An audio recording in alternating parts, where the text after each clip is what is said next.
Hi everybody, welcome back to the library. We're going to be wrapping up our Dino-vember coming up soon towards the end of the week. Maybe we'll have a couple things early next week.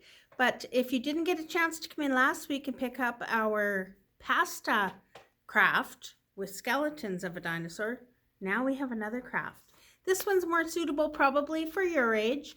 So if you want to come down to the library, come on down and pick up your dinosaur and make your very own dinosaur egg that peeks out. And there is a tutorial on Facebook and YouTube, just so you know. And if you haven't done the scavenger hunt yet, come on down and make sure you take part in that. That'll be coming down probably at the end of the week as well. Okay, so today we're going to do a few stories about, first I'll say, don't we all enjoy sitting in front of the TV and watching our favorite TV show? Maybe you like to be on the computer, play your video games, but you know, sometimes we need to get away from that and we need to enjoy everything else around us, right? So that's kind of what these stories are about. My first one is called The Couch Potato. These are really good stories. There's a series by Jory and they're all really good stories. So let's see what this guy's about.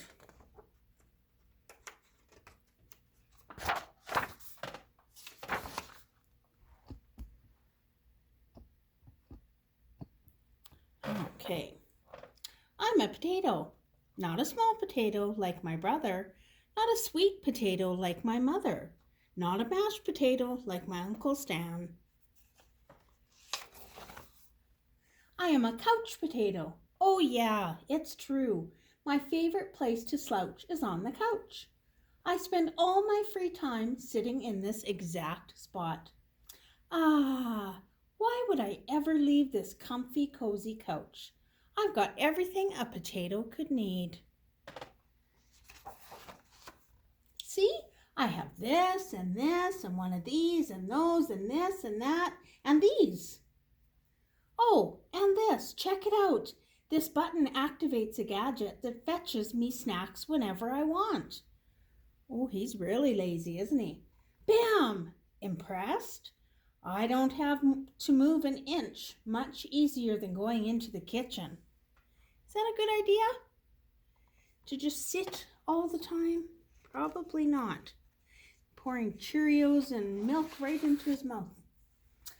If the most important thing in life is to be comfortable at all times, then I think I've got it all figured out. Ah, he's even got a little machine that's combing his potato hairs. But wait, there's more. I haven't revealed the absolute best part about my whole setup. What's he got going on now? It's everything you see in front of me. Have a look around. Take it all in. Pretty spectacular, right? Yes, it's a sea of shimmering screens, from wall to shining wall. What joy! What bliss! These screens feature my favorite shows. This screen has all my unanswered questions. These screens are where I play my video games. And this screen is a live stream of my friend, my best spud for life. It's okay to talk to our friends online once in a while and play games once in a while, but not all the time. This is how my pals and I spend quality time together. It's much easier than trying to meet up somewhere, like folks did in the old days, that's for sure. Yes, from this very couch, I can control everything in my life all the time with just a few taps and a couple clicks. Not bad, eh? Ah, yes, sirree, this is the life. At least, that's what I thought until the other day. Something strange happened. There was a knock at the door. It was a delivery. And instead of getting up, look, he throws it in there and whoosh, comes down to the potato. It was my newest device, a video camera that would allow me to watch myself react while I was watching all my favorite shows. All I had to do was plug it in and my room, nay, my kingdom, would become complete. But suddenly, pew! everything went dark. Look out! Coming through! Whoops! Ow! Whomp!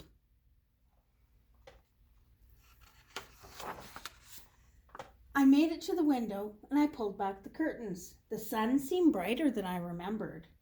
There was nothing better to do, so I decided to take my dog Tater for a walk outside. It had been a while.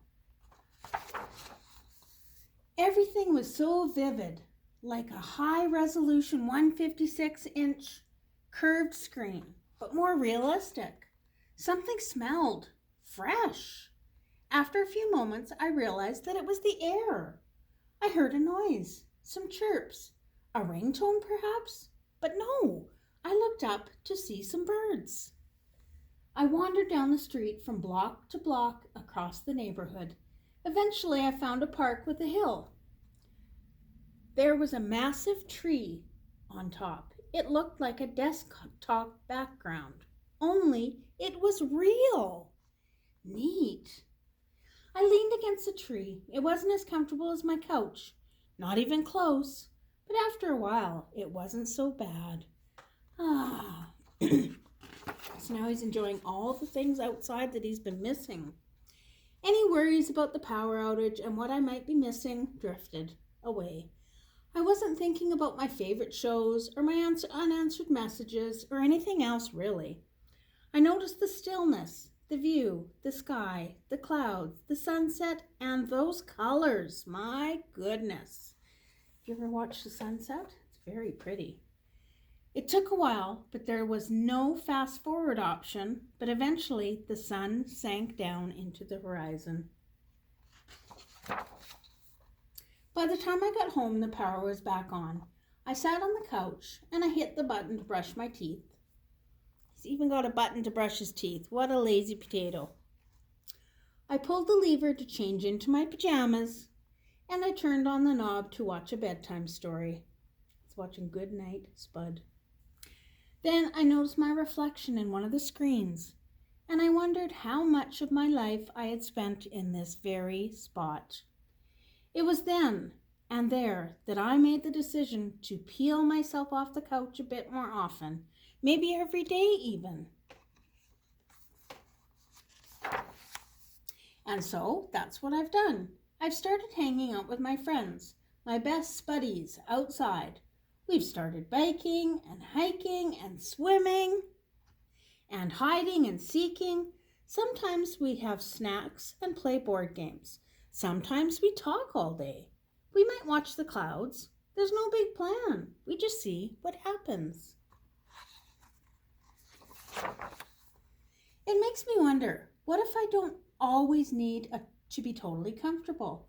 What if I'm happier when I have been a better balance between my gadgets and the world outside?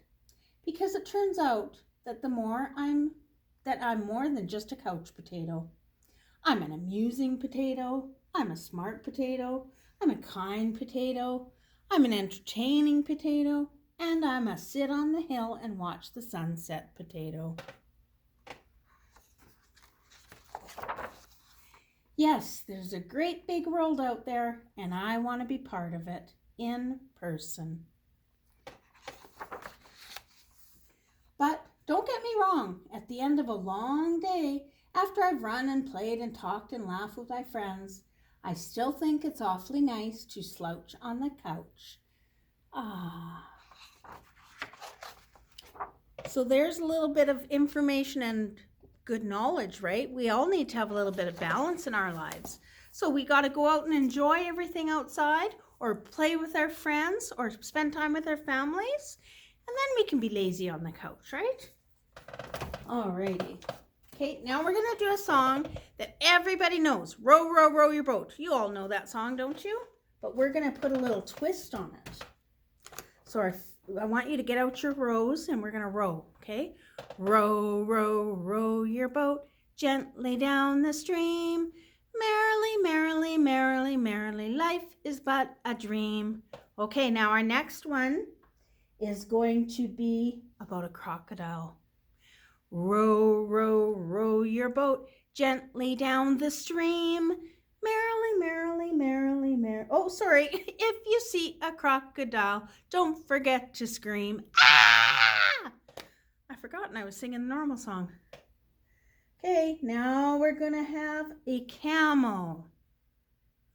Row, row, row your boat gently down the Nile. If you see a camel, don't forget to smile. Put on a big smile. Okay, now we're going to see a polar bear. Row, row, row your boat gently down the river. If you see a polar bear, don't forget to shiver. Brr. Alrighty, now it's a lion. Row, row, row your boat gently to the shore. If you see a lion there, don't forget to roar. Roar! Row, row, row your boat gently down the creek. If you see a little mouse, don't forget to squeak. Squeak, squeak, squeak. Good job, guys. Alrighty, now here we have another story, and it's kind of the same idea. This one's called Unplugged. So let's see what this guy does. And I think he loses power too, if I'm not mistaken. So let's see. This looks like a computer, doesn't it?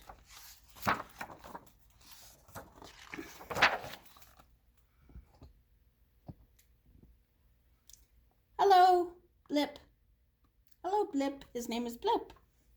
Blip liked being plugged into her computer, on her computer. Blip learned new things, played fun games, danced to music, and visited faraway places. All day long. That's all Blip did, was played on her computer. But one day, there was a blackout, and Blip tripped over her wire. She's disconnected. Uh-oh. What's going to happen now? She tumbled all the way downstairs and out the front door. Blip toppled down the steep, grassy hill, rolled through a forest of very tall trees, and drifted down a long, winding river. Blip was outside. Who's with Blip? There's a little deer, and a bunny rabbit, and a duck. Outside, Blip learned new things, played fun games, danced to music, and visited faraway places. Now, doesn't that sound familiar? She was doing all that on the computer, but now she can do it all outside in the real world. Here she is, playing on a tree, juggling, doing some flips all day long, playing with her friends. But it was getting late.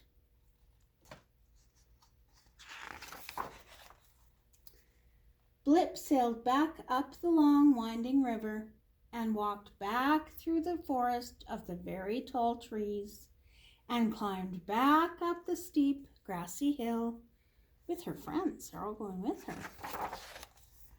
Where she said goodbye to her new friends. Oh, now look, they're all crying. They don't want to say goodbye. Blip walked all the way upstairs